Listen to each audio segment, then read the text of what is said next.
Сәлем бәріне. Бүгін біздің Қаратаудан Алатауға, Түркістаннан Алматыға турымыздың атпен және ешекпен бірінші күні. Бірінші күні біз 20 километрдей атпен жүрдік. Жай жүріп отырып, көп шаршадық. Енді ертеңнен бастап, бүгін демалып алсақ, ертеңнен бастап ұзақ жүреміз деп ойлаймыз. Бұл турдың мақсаты шамамен бір айдай атпен тауларды, елдерді аралау.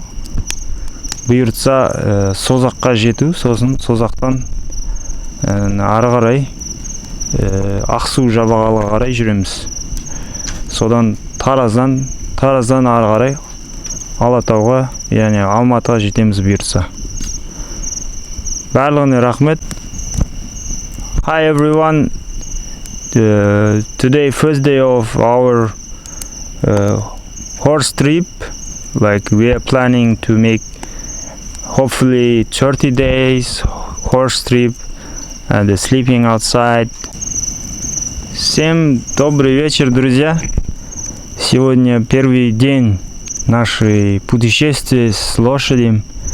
И мы сегодня ездили 20 километров. Очень медленно, но мы наслаждались. Наш план с Харатау до Алатау делать тур с лошадью. Надеюсь, примерно это возьмет месяц. Ну, посмотрим по ходу. Спасибо всем, что были с нами.